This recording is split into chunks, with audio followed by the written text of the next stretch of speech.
So these are my three longboards that I use all the time.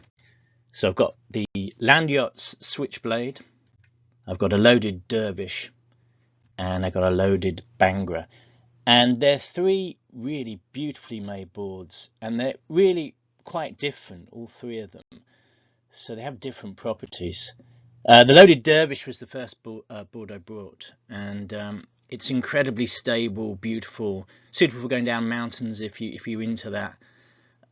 It comes with a clear spray-on grip, so you can't really look. If you look at the picture here, it hardly looks like there's any grip at all, but actually it's got this sort of sand grip on the top, which looks absolutely beautiful. But it does come off after a couple of months. It just came off, and I did try respraying it, but it didn't really work. So in the end, I removed all that and put some proper grip tape in. The result is, of course, it doesn't look quite so beautiful. It's a sort of black tape on the top now. But as a board, it's a superb, reliable, rugged board. In the end, I took off the gumballs wheels that were on it, and I replaced them with seismic speed vent wheels, which are much bigger. And the combination of the Dervish board and the big wheels, you've got a really beautiful board. It's very smooth to ride. It copes with gnarly roads and potholes and things really well. And it's just a really fantastic board to go traveling around on. The loaded Bangra is enormous. It's well over a meter long, 1.2 meters or so. And it's a heavier board. It's the heaviest of the three boards. But I guess because it's much longer, it doesn't feel that heavy in comparison. But it's a beautiful, stable board. And again, it feels completely different to ride. This one's a flex too, so it's got a little bit of flex that you can pump in some energy into the board. So you can see how much bigger the loaded Bangra is compared to the other boards. And it does make a difference. When you're out on this board, you feel very safe, and it's just a beautiful ride. My final board is the Land Yachts Switchblade, which is a very compact, perky little board. It's got bear trucks and zombie wheels, and it's a much more faster board in terms of maneuvering and moving around on this thing. So all three boards are so different. A few years ago, I wrote an article for physics education on a speedometer that I built to go on a longboard, and these are available from the journal. But if you haven't got access to the journal, you can go to my website and download the PDFs there and other information. And so basically it's a speedometer, a little electronic circuit that can go under a deck of a longboard. It's in a waterproof box here, and it consists of a bit of a basic electronics, some batteries here, and the data logger.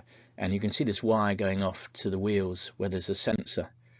So it's a waterproof box, fairly small. I've never had any problems of it getting in the way. It's under the board, and I've never hit anything. The trucks usually sort of protect it basically from anything that's coming along on the road. And the first version used an infrared sensor, so the same technology that's used in TV remote controls, for example. In the left-hand picture here, you can just about see the infrared LED, and it shines out an infrared beam. And then on the wheel, I've mounted a little mirror, so every time the wheel goes around, it reflects the infrared beam back to a sensor, and you get a pulse.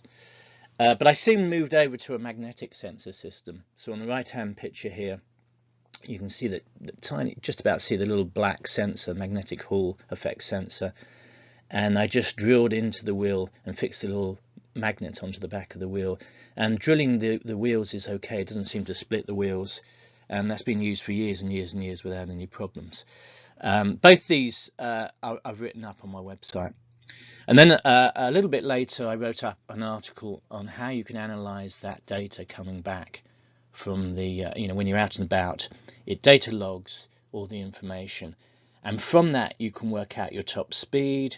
You can integrate it to work out how far you've actually gone on your longboard. And to a certain extent, you can even work out the accelerations that you made doing tricks or out and about. So both these articles you can get from my website. You can also look up some of the chemistry of skateboarding. The polyurethane that's used in the wheels. I mean, if you could wave a magic wand and get the best material for making longboard or skateboard wheels, it's harder to beat polyurethane. It's just the most amazing incredible chemical, perfect for this sort of application. So do read about that as well. This is I published in the Mole in Education and Chemistry.